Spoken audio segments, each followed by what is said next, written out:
Thank you again for the opportunity to update you on some of the work we're doing here in the state of California to keep people healthy and also keep people safe. We're here at one of the Air Force bases here in Northern California. Behind me, you'll see a brand new Blackhawk helicopter that was procured recently by CAL FIRE. We're very pleased to have this new equipment not only here today, but it demonstrably is part of an effort to upgrade and improve our delivery system, our capacity to mitigate, prevent, and suppress wildfires here in the state of California. I don't need to remind anybody that lives in the state of California of the wildfire season getting extended year in and year out. I don't need to remind anybody that was impacted directly or indirectly by the 628 fires that we had just last week here in the state of California about the seriousness and resolve to which we place on making sure that we are prepared for every wildfire season. As we enter into July, August, September, extending into October, and as has become the norm now, not the exception, even November, we refer to this time of season peak wildfire season. We have had to date, at least through July 5th of this year, from January to July 5th, some 4,112 wildfires. That represents a significant increase over last year. In fact, last year there were 2,580 wildfires. 4,112, 2,580, is the average that we experience on an annual basis. The good news, despite the significant increase in the total number of fires that we've experienced to date, is that the size of the fires have been contained, substantively so. In fact, average now of these wildfires about 6.6 acres. We have a goal to get to 95% suppression under 10 acres for each wildland fire. We've been exceeding that goal. And as a consequence, even though we've experienced substantially above average number of wildfires, we have actually experienced a reduction in the average number of acres burned compared to previous year and compared to historic averages. And so that's testament, it's a long way of saying this, that's testament to the talents that reside here today behind the camera, those you'll hear from in a moment, Chief Porter and others that are responsible for keeping us safe and responsible for organizing a construct with CAL FIRE that is second to none in this country, I would argue anywhere else in the world. A force of firefighters that is about as professional as it gets, about as experienced as any force anywhere in our country, and now is better equipped than ever. More equipment represents more time saved, more value to suppression. These Blackhawk helicopters represent a $285 million procurement of some 12 helicopters that we're bringing into our fleet over the next few years. But what they also represent is the capacity to roughly double their suppression capacity, to have the capacity to move faster with more personnel, not just with more suppression capacity, and also a safety component with a second engine that allows these Blackhawks to be even more essential at a time when we've got to focus on the safety of our frontline heroes. Accordingly, we have the capacity, and once the cohort of new pilots is brought online, we'll be able to get these helicopters to provide suppression during the evening hours, which is also a significant advancement compared to the old helicopters, the Hueys from sort of Vietnam era helicopters that we had in the past that did none of that above. So anyway, I'm just encouraged by the fact that we're seeing these procurements now come into place under now the banner of CAL FIRE.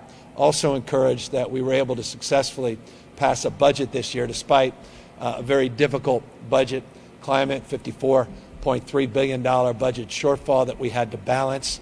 We were still able to make investments, not just the $285 million for the Blackhawks that I referenced, but also made investments, $130 million in new investments for communication equipment, made investments on new cameras, over $5 million for 108 wildfire cameras, which are incredibly important and advantageous in terms of being able to identify early some of the sparks as it relates to new fires. We were able to get just shy of $25 million for what we refer to as an innovation sprint for new technologies.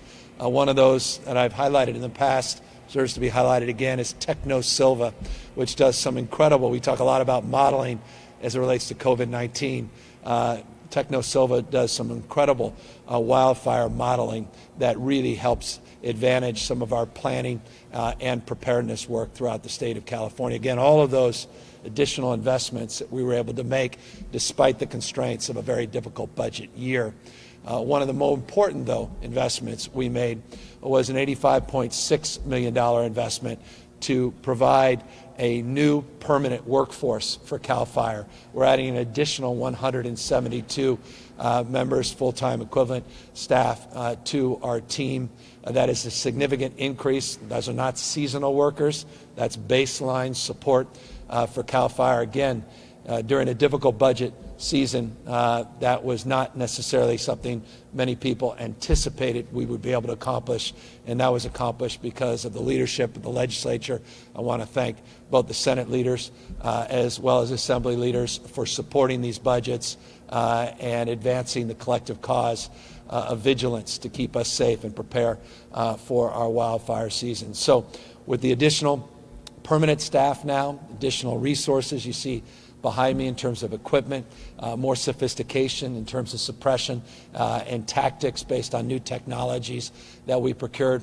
We believe, despite the fact we've seen an increase with a very dry winter, an increase in the total number of fires, that the team here, Chief Porter's leadership, entire Office of Emergency Services is up to the task. But I say all that very soberly on the basis of the fact that just in the last 10 years, 5 of the most destructive wildfire seasons we have incurred. I don't need to remind you of where we were just 24 months ago, talking about Paradise. And of course, last year, even though it was a below average year in terms of wildfires, didn't feel like that for people in Southern California or in Northern California, or certainly those directly impacted by the ravages of some man-made disasters, but also Mother Nature. And I am not going to be sheepish. I won't be shy. The hots are getting hotter. The dries are getting drier. The wets are getting wetter. You may call that climate change. You may call that global warming. But one thing we know is our approach to dealing with wildfires has to change and adapt with a climate that is changing very, very dramatically. And so I just want to thank all of those leaders that are assembled here today. Again, some you'll hear from in a moment, for their attention, their stewardship, their faith and devotion to the cause of wildfire suppression and public safety. First, though, I want to just mention a couple other things before I bring up Tom Porter, our chief, and that is a little bit of update on PG&E, because PG&E plays a role in our efforts here to prepare and suppress wildfires. It goes without saying, none of us were sheepish, none of us were shy in our condemnation and critique about the nation's largest utility, PG&E, that went into bankruptcy. With everything going on, many people may not be aware that PG&E is now out of bankruptcy. We were able to accomplish that before July 1st. But they're coming out a new company. They're coming out with new expectations and ultimately new accountability and responsibility, and a new criteria that if they don't perform, the state of California can intervene in ways we've never been able to with a private utility in the past. It's important to note, a part of the emergence from bankruptcy, PG&E, they're required to do things in the past they've never been required to do on vegetation management, on updating and modernizing their grid, on hardening their infrastructure, on sectionalizing parts of the grid so they could be more precise in terms of when they turn off that power and how quickly they can turn on that power, on weather monitoring stations, on their own infrared evening capacity to get lines back up and to ultimately procure the personnel that are required for the work that they need to do on wildfire safety. There's a new wildfire safety division. There is a new wildfire safety advisory group made up of experts. The state of California has its own monitor that's currently in PG&E, monitoring their progress to transition. There's a $5 billion obligation that PG&E has to invest, and utilities broadly to invest in hardening their infrastructure, undergrounding wires, and that is a requirement that does not come with a profit attachment, meaning those of you watching don't have to pay the costs associated with the return on the investment of that size that they have in the past typically sought. We have much more aggressive oversight at the Public Utilities Commission, which is the authority that oversees our 3 large IOUs, our investor-owned utilities, including PG&E. And there's a framework of engagement with a new board of directors. 11 of the 14 members of the PG&E board have been replaced with a new board, a new CEO. All have started with different skill sets and different obligations. As I said a moment ago, just on the PG&E front, we also have a new capacity because of the leadership of, Jerry Hill, among many others. I want to appreciate Senator Hill in particular, though, for his leadership, getting to me just a week or so ago a bill that allows us to take PG&E over if they are not performing on the expectations and the mandates that we have set forward. We have graduated sanctions, graduated oversight, and the capacity to break glass, what we refer to as Plan B, if they simply are not doing their job. So we are about safe, reliable, and affordable service, more oversight, more accountability, more capacity to deliver. I'm not going to overpromise, however, just on the PG&E front, that everything is going to change overnight. It took us decades for PG&E to create the mess that they created, where they ended up in bankruptcy for the second time in the last decade plus. None of us, again, are naive about what they need to accomplish moving forward. But we've never had a criteria, we've never had conditions set, we've never been able to bracket our expectations and have real oversight and accountability than we do today. And so let's work through this year. Let's continue to hold that company accountable with new energy, new focus, and new leadership. Work over the next few years to continue to double down on these investments, both from the utility side as well as from CAL FIRE and our broader Office of Emergency Service, to get California the place where you deserve it to be, even as we address the issues of climate change. And so that was the framework to which I wanted to begin my presentation here today. I, of course, will be doing an update on COVID, but there is a COVID connection to the announcements we're making here today as well. And so I'm going to ask not only Tom Porter, Chief of CAL FIRE, to come up, talk a little bit about how he's preparing for the wildfire season, but also ask Director Ghilarducci at the Office of Emergency Service, because one thing we recognize is if we're going to count on our frontline employees and make these kind of investments by increasing our firefighting workforce, we got to keep them safe. We got to keep these environments COVID-free.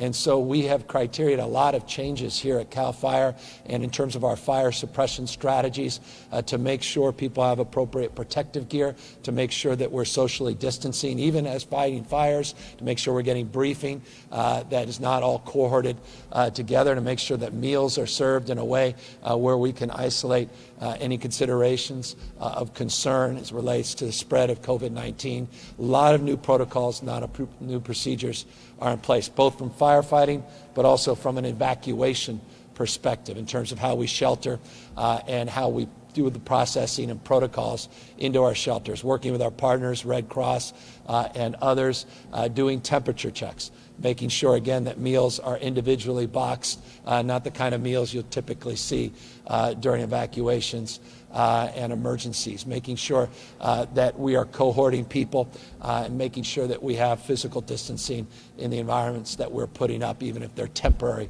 environments. So Director DeGilladucci will talk a little bit more about those protocols and procedures that they've been working on for months, new guidelines that they put out and actually have already utilized based on the existing wildfires that we've been experiencing since January, and talk about how we want to improve upon our efforts as we iterate in this very different environment that we are in. But with that, let me now ask Tom Porter to come up. Chief Porter, talk a little bit more about what he's been doing the last number of months to prepare for this wildfire season. And as I do that and as I walk away, I just want to acknowledge his work on those 35 high priority vegetation management projects that we identified that impact 200 vulnerable communities in the state of California. Their team delivered on all 35. They got those projects done. These are fire break projects. These are projects that had a socio-economic frame, not just a frame around acuity of concerns in terms of high-risk, vulnerable areas for fire suppression, but also on the basis of communities that don't necessarily have the resources that many others have, making sure that in trailer parks, around trailer parks, or where people don't have access to vehicles where they can move quickly or don't have other resources, that we also prioritize those individuals as part of this 35 cohort. And I just want to thank Tom for identifying that a year ago, moving on that, and finally delivering on that last project, which was up there near Highway 17 around Santa Cruz. Finally, that project, which was a stubborn one, finally got done. Thank you, Tom Porter. Happy to take a question.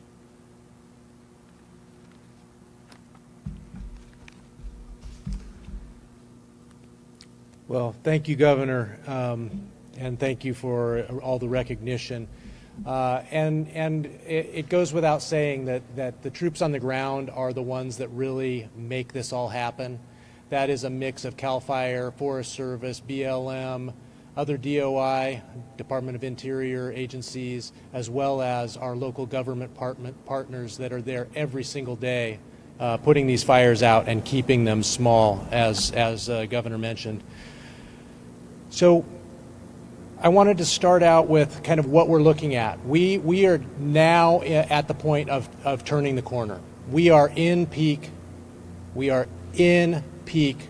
fire season. That means that fires aren't going to just go out as the sun goes down. They're going to start burning through the night. They're going to start burning into the chaparral or brush-covered landscape. They're going to start burning into the forests. This is the time of year where fires start to get bigger and more difficult to control. So, the resources the Governor mentioned, the CAL FIRE Hawk behind me. We have 3 that are ready for water dropping today and getting their crews filled out and deployed to the field. We have the rest that are coming online in the next months and a couple of years.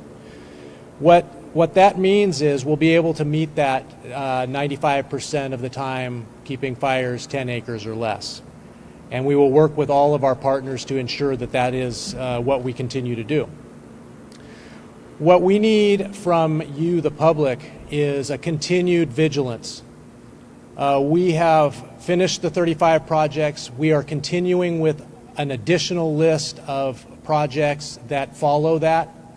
And we are not going to forget that we need to come back and maintain the 35 projects. So this is an ongoing commitment to you, the public, that we will maintain and look to further that effort that was undertaken in the last year. But we need you also to be vigilant, identify fires early, call them in. The cameras work great, but sometimes the phone is faster. So call in fires. Note suspicious activity. Just in this calendar year, just 2020, we have already arrested, and this is only CAL FIRE law enforcement, has already arrested 45 arsonists. 45 just in the 7-month period that we're currently in for this year. That is because of tips that come from you, the public. We need to have that information. And then, as we start to respond to fires and there are evacuations, there's already been evacuations here and there on some of the smaller fires that we've had thus far. Public is starting to see how those are going to go. Director Ghilarducci will give more detail about that. We need you as the public to wear your mask. Your mask is what's going to keep you safe from infections coming into your community, as well as keep our firefighters and emergency responders safe from taking infection out into their population. We really need you to wear the masks, and we're all wearing masks here today. That is my expectation, that my firefighters are doing the same, and that you, the public, are helping us with that messaging. So we will continue to commit to aggressive initial attack. That is the point in time when we can reduce the impact to wildland fire to the greatest extent. If we can keep fires small, we will do everything in our power to do so. That will reduce the impact on the population, on health, and everything that goes along with it. It'll save budget as well. So what you'll hear is me calling for now painting small fires. We need to put as much retardant on the ground around wildfires as possible, as quickly as possible, in order to keep fires small. Retardant keeps fires small by allowing the time to get fire crews in and cut line around. That is absolutely important. It needs to happen on every single fire, regardless of jurisdiction. We will make it happen. We have the air fleet to do so. With that, I'm going to circle back. Our mutual aid partnership here in California is something that the world aspires to. There isn't any place on earth that has the capabilities that are brought together by our community of local government, federal government, and state government working together seamlessly to keep fires small, but when fires get big, to wrap around and make sure that the fire is taken care of as well as the public. With that, I'm going to turn the mic to Director Ghilarducci. Thank you.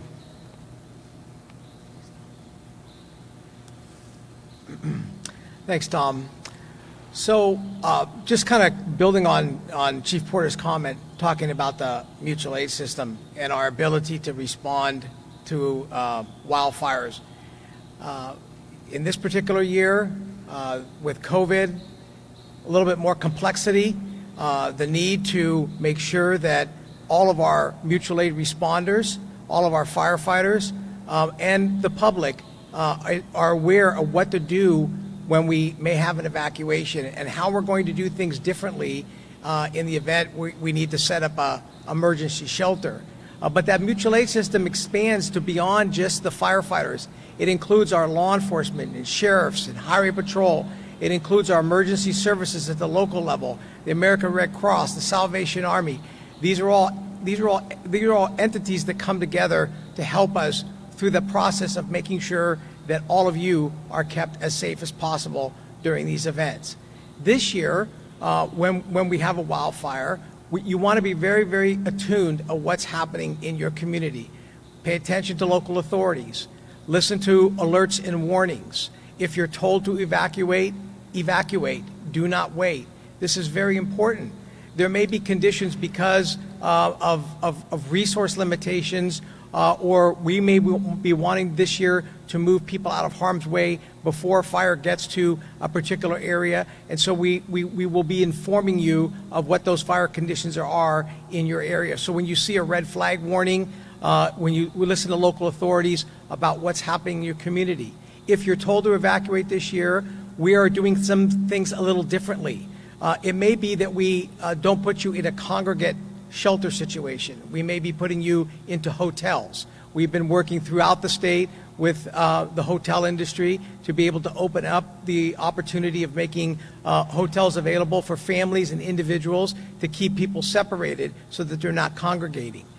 In the event that there is an initial shelter where you need to go into what would be a traditional shelter, we are going to be doing some requirements. There will be temperature checks. There will be mandatory mask wearing. We will set up shelters that are separating, putting appropriate social distancing. As the governor mentioned, feeding will be different this year. It won't be buffet-style feeding. It will be individual meals or what we call meals ready to eat, and be able to hand those out on an individual basis. There will be enhanced nursing staff or medical staff to ensure that we can account for individuals with access and functional needs, or if there's any other particular problems. And we may be doing some segregating from people who may be COVID positive, separating from people who are not COVID positive. So there's a number of things that we have built into this system. We have built new guidance through our California Department of Social Services, through the American Red Cross, and through the Office of Emergency Services. This was a collaborative effort with our fire and law enforcement community. And we also built around that new evacuation protocols about how best to be able to address individuals in a COVID environment.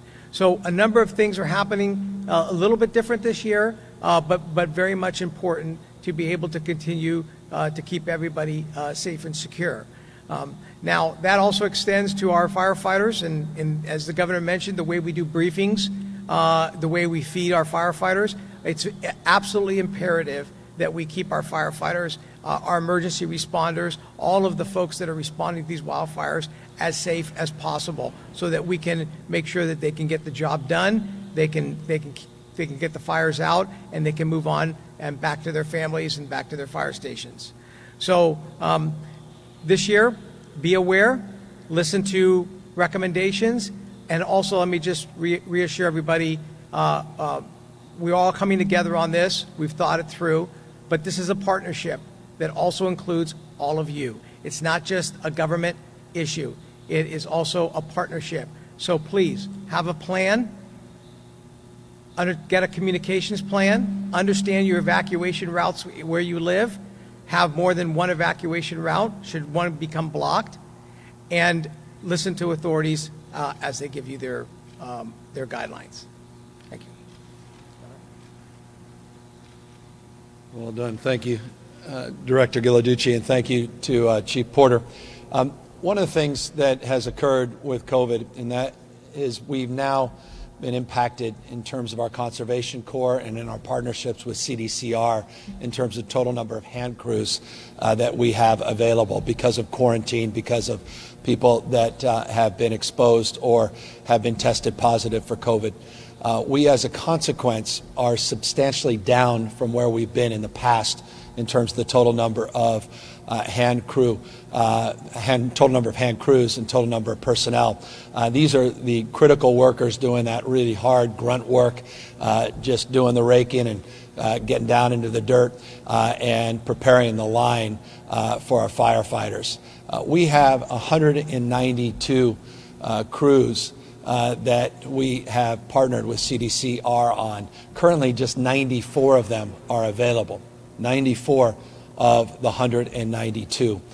Conservation Corps as well is down, not as substantially as CDCR, but they're down in terms of the total number of crews. As a consequence, I also want to announce today that we are directing CAL FIRE to move forward with a temporary cohort of support, an additional 858 seasonal firefighters through at least October, and we want additional 6 cohorts or crews at our California Conservation Corps as well to help supplement and augment this reality. So again, we are trying to be as prepared and vigilant as possible. We're not looking to react and announce something after the fact. We're trying to lean in, do our best to be vigilant and prepare. Again, 4,112 fires, substantially higher than the average of 2,580 that we typically have this time every single year. If that's not a proof point enough, just consider if you're up here in Northern California where we are, back to back triple-digit days. You can just look in your own backyard and you can see that brush turning brown, grass turning brown.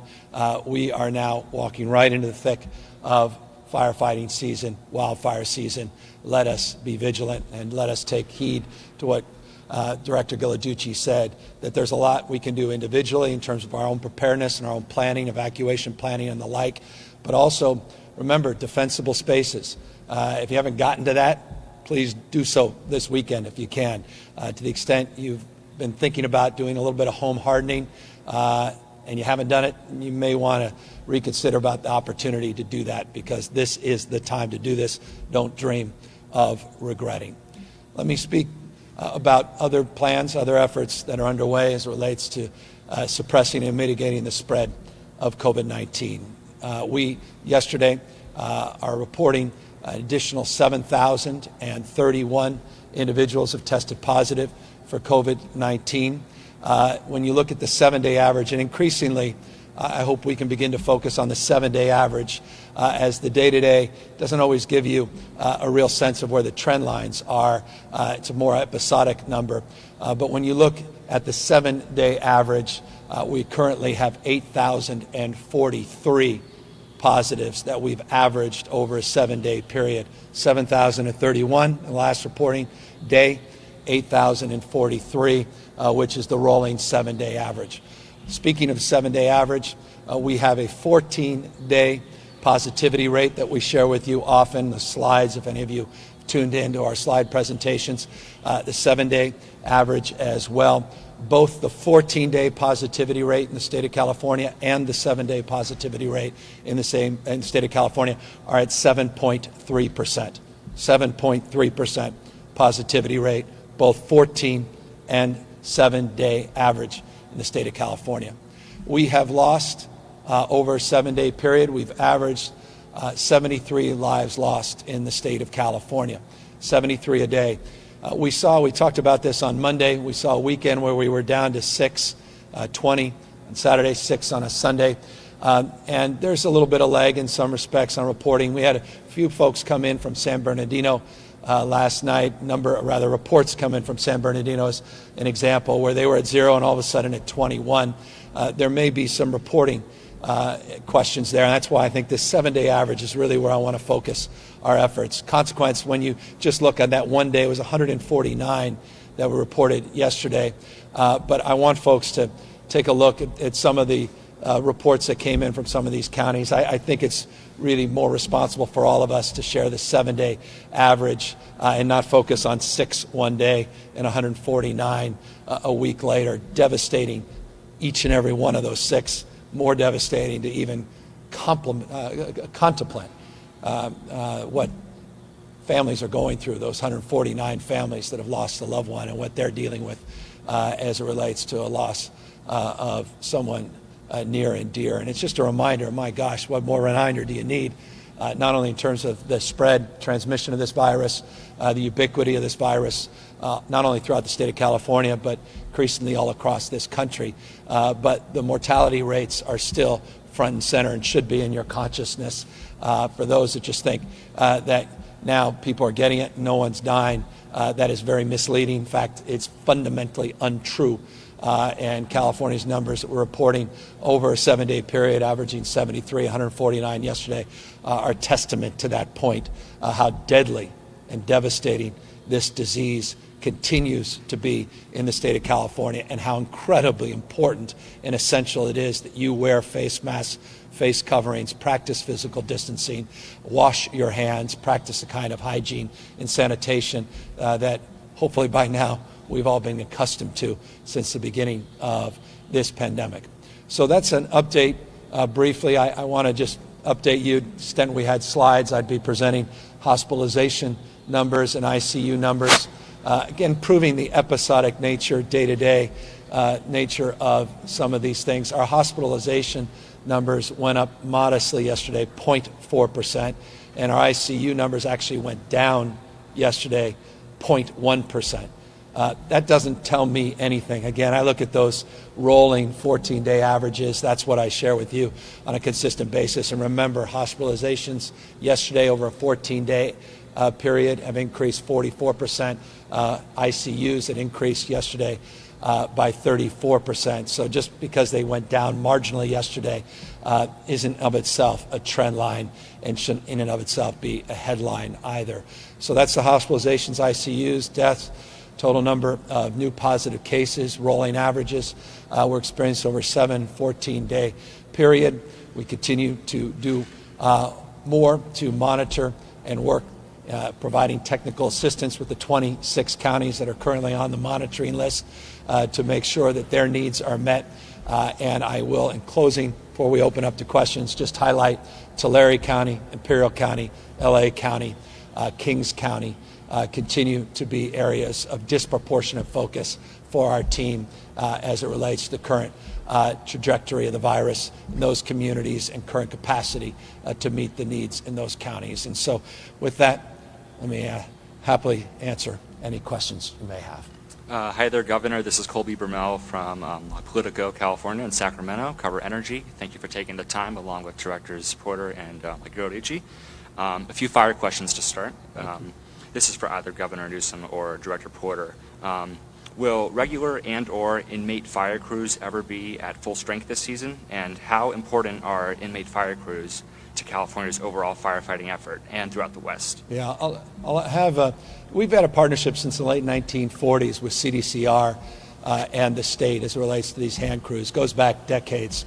And as I said, some of the toughest work that's done out there on the lines, some of the most important work is done by these hand crews.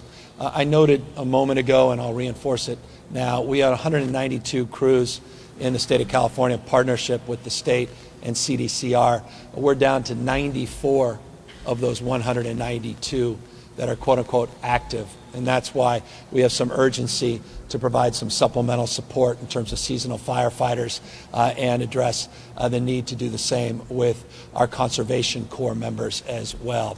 As it relates to the essential nature of their work, when you have a chief and you have a director of Office of Emergency Service, much more interesting to hear from them and their perspective over the course of decades professionalism than from me. And let me take advantage of them being here, and they can answer that more directly.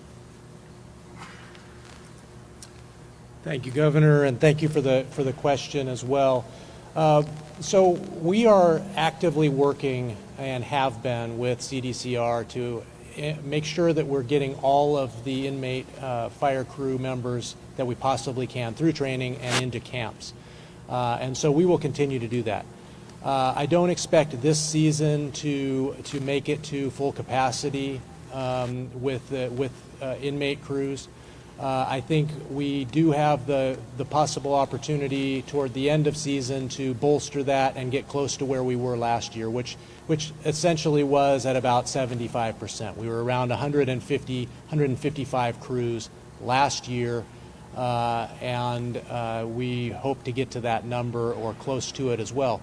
But we are also looking at what the reality is. Right now, we don't have those crews. And we might not. COVID might infect firefighters and or hand crews and keep them out of the firefight for a quarantine period or longer. And so the 858 firefighters that we're bringing on are going to be put into hand crew configuration, and they are going to backstop those numbers that we are down. So we're looking at that. You add the 6 additional exclusive use crews out of the CCCs, that's a few more crews available to us, and then we're going to work to make sure everybody maintains their health, keeps their social distancing. When in base camp at large fire operations, they will be considered a family unit because they're working so closely together. So they will eat together, they will travel together, they will work together. But they will be working, traveling, and eating separate from the rest of everybody. So there will be these family units that you'll see at base camp eating together, potentially not with masks on while eating, but when away from that dinner table, they'll be masked up and working on the fire line or getting R&R that they need in order to remain healthy and keep up the firefight. So that's where we are with the crews. So reinforces the new directive on the 858 individuals. Let me say 2 things, though, briefly, just to give people a full sense of what's happening. It's not just a COVID question. We have decompressed the prison system, CDCR, by roughly 10,000 individual inmates since March. We have plans to continue to do more as it relates to concerns we have within the system and inmate safety as well as staff safety. As a consequence of that and some of the camps where we've had to quarantine, we have 38 camps or so in the state, and we've had issues in some of those camps that brought down total number of available personnel, inmates, to help support these efforts that are the reason, the predicate foundation to which we are building this new cohort of seasonal firefighters through October, 858. And on the flip side of this fire equation, there are the residents, of course. On evacuations, how will you guarantee the health and safety of residents in the shelters, not just given the smoke from the fires, but now the coronavirus transmission like in close quarters? And a follow-up to that, if I may, will there be a shortage of already depleted masks, and will hospitals be ready to handle a possible surge this fall? Yeah, well, as it relates to masks, I made announcements yesterday about the success we've had, 189 million masks just from one vendor that we've been able to bring in the last 60 plus days, 79 million N95 masks, not just the 189 million procedure masks.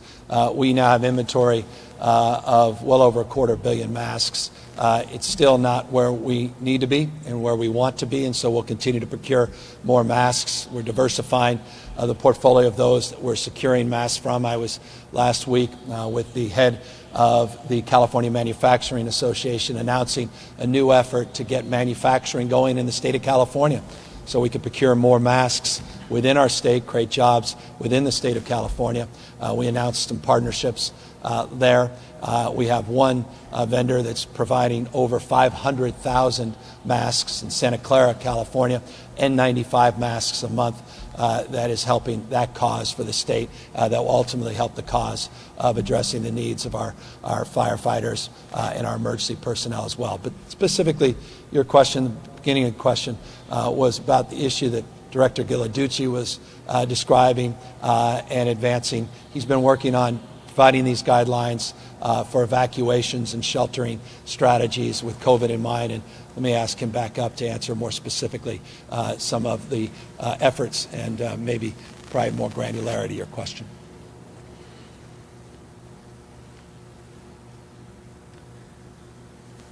So thanks for the question, and I think it really speaks to what we originally talked about different protocols that have been put in place with regards to how we're going to do sheltering this year during the COVID. Look, all of the shelters through the new protocols and procedures that we put in place we're considering the COVID protocols for sheltering, designed to ensure that again, if we're going to be doing congregate sheltering, those shelters are going to be made sure that they are segregated appropriately so that either we're separating positive COVID folks from negative COVID folks. We're going to cohort families, keeping family units together. There will be deep cleaning that will be taking place. Temperature checks will be occurring at these shelters as you come in and get registered. There will be thermometers and other kinds of medical procedures that are in place. There will be ensuring that feeding is done in a much more safe and secure manner so that it's specific meals provided for each individual person. Now, that's in the event that we are in a congregate sheltering situation. The other piece that we talked about earlier is utilizing hotels, being able to then provide support services, wraparound services at those hotels. We've been working with the Cal State University system, the community college system, as well as UC in the event that we need to use dormitories, expand the use of facilities, and we have our fairgrounds that we could build out as well. So there are a number of things that we've actually put in place, but let's maybe be clear. There is nothing extremely linear about this. This is always working through the circumstances and the conditions of a particular fire, of a particular community will dictate a lot about how we're responding to this. But these are the protocols that we've been putting in place, and we've already used them on at least 3 or 4 fires that we've had in the state, and we've tested the protocols, and we found that the protocols are working very well. Thanks. Governor Newsom, you just discussed that you're doing some more work on the continued decompression of prisons.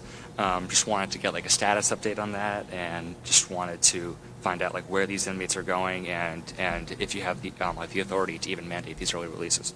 Well, we exercise the authority that's afforded us, and I say us because it's a collaborative effort with a federal receiver. I think it's important, people that are not familiar with the state of California and CDCR, our California Department of Corrections and Rehabilitation. And then in 2006, the health needs of our prisoners were not being met, and as a consequence, a federal receiver took over the health care delivery within the system. That's been in place since 2006. Most of the major decisions, including a lot of budgetary thrust as it relates to health care delivery, come from the receiver's office, appointed authority, and very direct and pointed capacity to deliver in that respect. So we are working with the receiver. We're working with plaintiffs and as well as federal judges that are involved. In this case, I visited one of the prisons just 48 hours or so ago with the federal judge to have firsthand opportunity to engage with him, dialogue about specific conditions in one of our other prison facilities. We currently have some 2,338 individuals, 2,338, so less than 2,400 individuals in a system, 35 prisons, a system that has over 110,000 people. 2,400 is too many, but I want to put it in perspective what we're up against. We've had flare-ups in many prisons, from Chino to Lancaster, Chuckawalla, other Avenel prisons, where we were able to work very aggressively and collaboratively with the receiver's office, with the plaintiff's attorneys, and with our partners, both Department of Public Health as well as within CDCR, to address some of those outbreaks. And we're making some progress. Again, one case is too many in corrections. The biggest concern remains San Quentin Prison. 1,314 individuals, at least as of noon today, are tested positive in San Quentin. We are working collaboratively with the receiver, federal judge, many others to decompress that system. On March 1st in San Quentin, we had 4,051 individuals that were in that prison. I made point a number of days ago, well over a week ago, that we have planned within the next few weeks to bring that population down to 3,076. That's phase one, from 131% capacity down below 100% capacity. That will happen. In addition to that, we are looking to decompress San Quentin even more. We're cohorting individuals, we're testing people, we're testing staff, we're going through a process and protocol to make sure the test results come back in a much more expeditious period of time. We've got an incident command center working collaboratively with the county, Marin County, and others to make sure that all of us are on the same page, all of us are rowing in the right direction. There has not been 1 week in the last 2 months where we have not focused with laser intensity on what's going on in congregate facilities, including corrections, homeless facilities, which I highlight often, what's happening in veterans facilities in this state, what's happening in residential care facilities for seniors, and what's happening in skilled nursing facilities. So this is a deep responsibility, a deep obligation to keep people protected and safe, particularly those that are in these vulnerable environments. And so I just want folks to know the seriousness of purpose.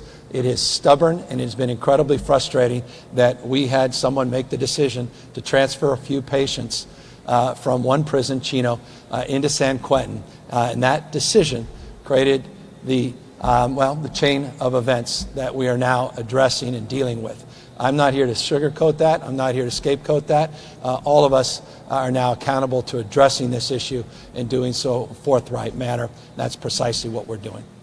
Can you share with us some of those details about that recent visit that you just discussed? Whatever you can share broadly. Yeah, I mean, in broad strokes term, I just want to acknowledge the work of Ralph Diaz, the head of corrections. I want to thank the acting warden at the Vacaville prison. I want to thank the federal judge for his sincerity, his deep commitment to protecting inmates as well as staff in our prison system. I want to thank them for their work, particularly at that prison and other prisons. The reason we were at that prison, it's even more highly vulnerable in many respects because of the cohort of patients. It's a medical facility to the impacts and the ravages of COVID-19. So we wanted to have an opportunity to discuss the unique characteristics of what's working, what's not throughout the system, and use that as a case study. I've been to San Quentin on at least half a dozen occasions. I have a deep sense of the conditions and criteria of a prison. It was built in 1851,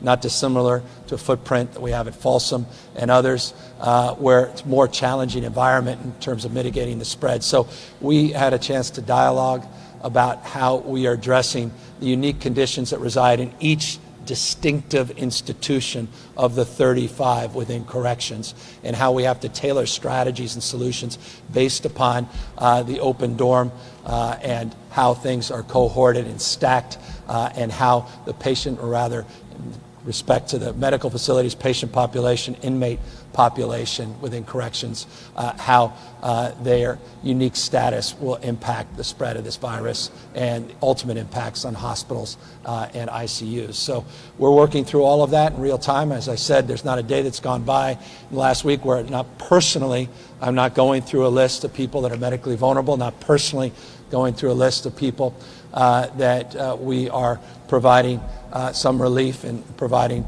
guidance for probation, parole, in order to move out into the community. But I want to make this point, forgive the long-windedness in this response, it deserves more specificity of response. And that is, what I can't do is release people to the streets and sidewalks and the parks and benches and call that compassion. To do that, if you're a medically vulnerable state in this economy with no family, to leave people out in the streets is not something that I will do. I want to make sure that people have support when they get out. And this may seem easy for some, that thousands and thousands of people automatically have housing, they have jobs, they have full family support and abundant lives the minutes they release from prison, even if they're being released 180 days before they otherwise were. But that's not always the case. And we are just describing how we're trying to procure hotel rooms and facilities for people that are evacuating for a myriad of different reasons, including projecting into the future, wildfire season. We have to do the same with the same responsibility, same intentionality for a cohort of individuals that are being afforded the opportunity to have early release. And so that's a work that needs to be done individual by individual. It's not perfect, and that's a process that a whole team of people has been underway for weeks and weeks and weeks. Over 3,500 cohort was released going back to April. We have thousands more that are in the queue to be released moving into the next weeks and months. All of them require specific strategy, individualized efforts and supports, and that's what the entire probation parole process is all about. Do you have any plans to visit San Quentin, like in the coming days or weeks? There are some lawmakers and activists who are there now. Yeah, I've been, as I say, San Quentin on half dozen occasions. The extent the federal judge and others, we can make our way, happy to do that. But again, we've been visiting prisons consistently. I was in Solano a number of weeks back as well, not just in the Vacaville prison. I've been very active in this space on criminal justice reform, active participant in a number of campaigns, Prop 36, 47, 57, Prop 64, which I led the effort as it relates to decriminalization of cannabis as a criminal justice reform issue. As someone that put a moratorium on the death penalty in the state, one of the first acts I did as a new governor 11 or 12 months or so ago. And so I take this very personally, and I take deep sense of responsibility in moving people forward, but in a judicious and thoughtful way, and always with a mind on public safety. And I just say that to make this point. Just the other day, someone presented to me a case of an individual, a young child, the age of my son, that was strapped up in a closet with duct tape and was killed by a man as he bled out. That's not someone that's high on my list in terms of release. This is serious stuff, and it requires a seriousness of purpose. Where people are just saying, just release thousands and thousands of people.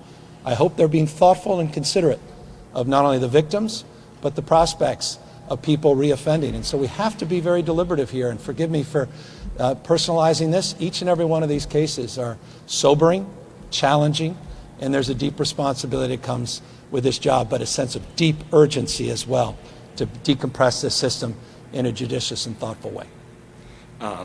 Two quick fire questions before I go to the pool for a few questions, if that's all right, Governor. The first is, what will happen if this year's power shutoffs go worse than they were last fall? And how will the utilities be held more accountable than they already are right now? Well, we put a process and protocol in place with the work that we did to get PG&E out of bankruptcy. PUC has new protocols in process with what we refer to as PSPS. These power shutoffs, those four letters, very familiar to people in the state of California, the blackouts that basically de-energize lines in anticipation of a high wind event or high fire event where there may be vulnerabilities in those lines.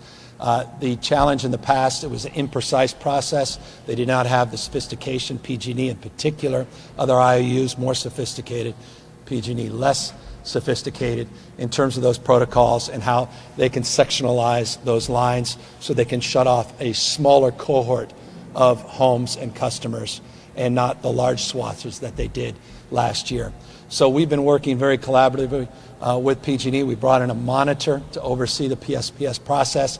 We've got this wildfire safety committee. We have experts in this space that are on the advisory committee, as well as the safety division that's now been set up, the PUC, and within PG&E proper specific to PSPS. We also put $50 million in the budget to make available to counties to help support their efforts for senior centers, in corrections, help us with elections because we have elections coming up in November and we want to anticipate the needs of counties, so we provided resources in that space as well. And it is our expectation, it is our absolute firm expectation that we see a diminution in the total number of incidences where PSPS is utilized, and the duration needs to substantially come down as well. And speaking of PG&E, are you personally satisfied with the $4 million fine that the Butte County Court was able to levy? And is that enough of a penalty for those 85 lives that were lost? Yeah, I don't have the benefit of reading the proceedings. I've been, fortunately, not in a position to answer that kind of specificity that's warranted, as I didn't have a chance to read the briefs as it relates to that particular settlement. I will have avail that. A lot of priorities right now in front of us, including getting PG&E out of bankruptcy, preparing for wildfire season, making sure we're doing more, doing justice to those that are incarcerated, that are vulnerable, high medical risks to COVID-19, and addressing the spread of pandemic. I haven't had the opportunity to read the brief. Okay, thank you. And but several journalists have asked me to ask you that the CTA, California Teachers Association, yesterday said that the state schools are not ready to safely reopen, just as President Trump pressures reopening in the face of the pandemic. The state budget deal said that schools should reopen to the greatest extent possible. What do you say to those teachers that have concerns about PPE and other safety elements? And has your administration provided enough safety for teachers, staff, and students? Yeah, I'd say the same thing I said yesterday, that we need to, it's non-negotiable, need to keep people safe and healthy. We won't go back into institutions that we can't promote the kind of safety and healthy and hygiene that's required, not only to protect our kids, but staff. I made this crystal clear yesterday. That includes not just teachers, includes cohort of support staff from bus drivers to janitors and the like. So it's non-negotiable safety. I appreciated the letter from California Teachers Association. It's a spirit to which we are entering into the next phase of engagement with superintendents and with district leaders all up and down the state to safely reopen our schools. If we can't do that, then we will have to modify how we advance learning. And that other thing that's non-negotiable is we need to teach our kids. It is a default in the budget. You referenced the budget in statute that we prefer in-person education for socio-emotional reasons, not just academic and intellectual reasons. That is the default prioritization. But when that cannot be afforded in a way that safely allows kids to cohort, safely allows kids and teachers to distance, safely allows people to have access to adequate supplies of PPE, the deep sanitation, and the work that needs to be done around cafeterias, modifications on assemblies, PE, and the like, then we have made it clear in the language that we provided the legislature, supported by the legislature, that we have $5.3 billion in the budget to address learning loss, to address hybrid models of learning as it relates to the utilization of technology, and making sure that we are doing the distance learning, that we're doing justice to distance learning in a way that's equitable for all kids, not just some kids. And but a quick question about schools as well, and kind of the students' well-being. Do you support the total, like in full, like removal of police from schools? I have put language in my budget, advanced language, to consider the fact that we have many schools in the state of California that are increasing their own police departments within the schools, decreasing the number of available counselors to deal with adolescent, not just physical health, but adolescent mental health. I find that rather curious, and as a consequence put language in the budget. It was supported broadly, though amended, by the legislature to advance a concerted effort to tackle this question, to ultimately be able to advance this question in a way that deserved. 1,000+ school districts in the state. There may be appropriate need to have your own police department. May not be in other circumstances where you can have an MOU with your local authorities, or just disband the same, put those dollars back in, invest them into the needs of kids in our classroom. And so that will be adjudicated and discussed with a task force that we've created, a work group that we have created in partnership with the Superintendent of Public Education, Tony Thurman, and I look forward to advancing that as we advanced it in the language in the budget that I signed last Monday, and will be advanced in discussions and dialogue over the course of the next number of months. I hear silence. One or two more questions. One more, Governor. okay. Sorry, Well, that's I all was right. going to take advantage of that. No, I appreciate your time. You're always very helpful. Had a question from Christine Blake-Lazar at CBS2 Los Angeles.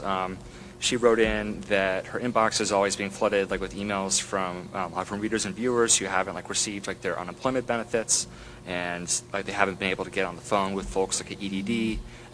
What is being done right now to fix this? And but I know that there's being hiring done, but training takes months, and so just wanted to hear what you would tell, but these residents who are in jeopardy of losing their homes, perhaps. A few thousand people have been retrained. A few thousand people have been moved over, temporary assignments, EDD, to deal with the historic backlog, historic number of applications. Some 6.3 million people have filed for unemployment and received it since just March 12th. Since March 15th, we now have distributed over $44.3 billion, $44.3 billion, including just last week, $3.5 billion was distributed through EDD. It's $3.5 billion, but it's not enough. We got to do more. We got to do better.